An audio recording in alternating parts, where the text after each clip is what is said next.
না আসলে আমাদের মধ্যে যে কথাটা হচ্ছে যে গত প্রায় ৮-৯ মাস আগে উনি নিজের থেকে আগ্রহ প্রকাশ করলেন যে আমি যদি সরকার গঠন করতে পারি, আমি বুঝতে পারি যে পরিবহন একটা বড় সমস্যা, এটাকে আমাকে সমাধান করতেই হবে।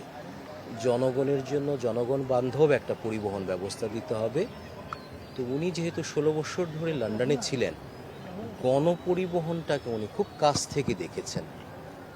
তো তখনও আমরা এই নিয়েই কথা বলেছি প্রায় ২ ঘন্টা। কথা বলার পর উনি কিছু কিছু জিনিস এখনও মনে রেখেছেন, সেটারই সিকুয়েল ধরতে পারেন যে উনি খুব আহত হন যখন জনগণের গণপরিবহনের অ্যাক্সেসটা দেখেন খুব সীমিত, পার্টিকুলারলি ফিমেল যারা আছে তাদের প্রাইভেসি ইন্ট্রুশন হচ্ছে, তারা ভালো কোনো গণপরিবহন পাচ্ছে না, সেফটি সিকিউরিটি নাই।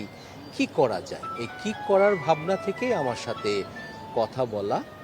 এবং বিশেষ করে গণপরিবহনের সর্বোৎকৃষ্ট যে মাধ্যম মেট্রো, এর বাইরেও আরও কিছু করা যায় কি না, যেটা উনি অলরেডি বলেছেন মনো রেল যেহেতু সাশ্রয়ী মূল্যে খুব দ্রুত বাস্তবায়ন করা যায়। তো সেইটা আসছে আমাদের কনসালটেশনের বেসিসে। আগে যেটা আমাদের সাথে কথা হয়েছে যে আমাদের মেট্রোর যেই রূপরেখাটা আমরা দেখি ৬টা মেট্রো দেওয়া আছে, এগুলি প্রধান সড়ক দিয়েই কিন্তু যাচ্ছে, কিন্তু ওয়েস্টার্ন এবং ইস্টার্ন ফ্রিঞ্জে বাসাবো, গোরান, মাদারটেক, পুরনো টাউন বিপুল জনগোষ্ঠী বাস করে, তারা কিন্তু ইভেন বাসও পায় না কিন্তু। সো এটাকে যদি আমি মেট্রোর বাইরে অন্য কোনো সংস্করণ থাকে, তো মেট্রো তো একটা না, আমরা একটা চিনেছি।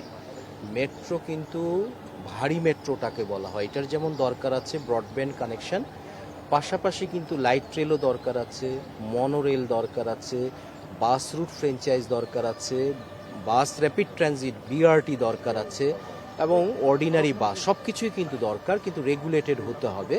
তো সেই হিসাবে উনি এখন ঘিঞ্জি এলাকাগুলি, অপরিকল্পিত এলাকাগুলিতে যেখানে মেট্রো যাবে না,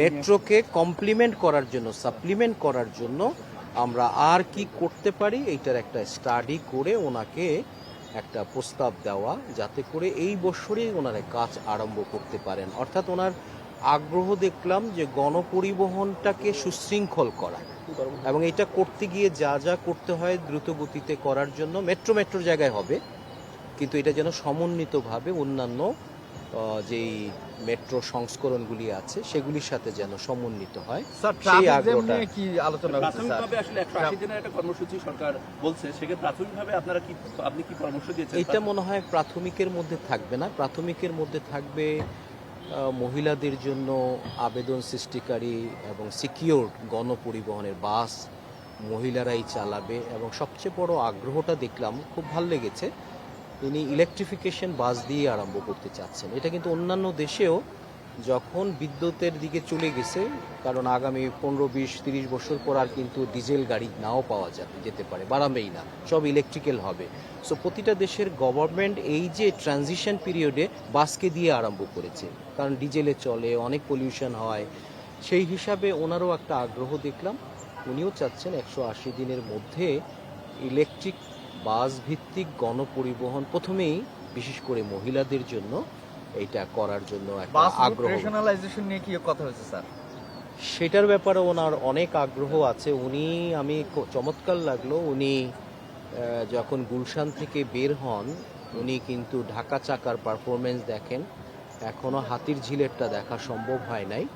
তো উনি বলছেন যে হ্যাঁ, আমাদের বাসগুলি অত্যন্ত উশৃঙ্খল বিশৃঙ্খল, এটাকে সুশৃঙ্খল করতে গেলে যা যা করণীয় আরম্ভ করি না, আমরা পাইলটিং করি, জোন করে আরম্ভ করি, ওটার ব্যাপারেও কিন্তু ওনার অনেক আগ্রহ দেখলাম। এবং আমি বলবো ঢাকার যতগুলি গুরুত্বপূর্ণ গণপরিবহন সম্পর্কিত বড় বিনিয়োগ না, কম বিনিয়োগে বেশি মানুষকে কাভারেজ দেওয়া, এটার প্রতি ওনার আগ্রহ, এটা কিন্তু আমাকে কিন্তু খুব কি বলবো সারপ্রাইজ করেছে যে, এবং আমি খুব ইমপ্রেসড যে উনি সাশ্রয়ী মূল্যে বেশি মানুষকে দ্রুত, যেমন এলআরটির কথা যখন শুনলেন, যেহেতু এটা একটা লাইট হবে, আমি যখন বললাম এটার জন্য উন্নয়ন যন্ত্রণাটা একটু কম হয়, আপনি স্টিলের যদি পিয়ার বানান এইটাকে আপনি প্রিফ্যাব্রিকেটেড করে এখানে ইনস্টল করবেন, তাহলে এই ঘিঞ্জি এলাকায় উন্নয়নের পেইনটাও কম হবে। উনি দেখলাম এই জিনিসগুলি চাচ্ছে যে না, তাহলে আমরা চাই যে এইটার একটা গণপরিবহনের একটা মেরুদণ্ড তৈরি হোক মেট্রোর মাধ্যমে, কিন্তু তার কমপ্লিমেন্টারি সিস্টেমগুলিও যেন থাকে, যাতে করে পুরো ঢাকার এক জায়গা থেকে আরেক জায়গায় রেল ভিত্তিক গণপরিবহনে চলে যায়। আর ঢাকাকে ডিসেন্ট্রালাইজ করার ব্যাপারেও কিন্তু ওনার বড় একটা আগ্রহ দেখলাম, রেল ভিত্তিক ঢাকাকে ডিসেন্ট্রালাইজ, যেটা অন্যান্য সরকারও বলেছে। আমার মনে হয় উনি আন্তরিকতার সাথে বলছেন এবং বিস্তৃতিটা এমন বললেন, ওয়াই নট চিটাগং থেকে এখানে এসে অফিস করবে, কেন হবে না? আমরা দ্রুতগতির ট্রেন বানাতে যা যা করা লাগে সেইভাবে করতে পারলে ঢাকার উপর চাপটা আপনা আপনি কমে যাবে আর কি।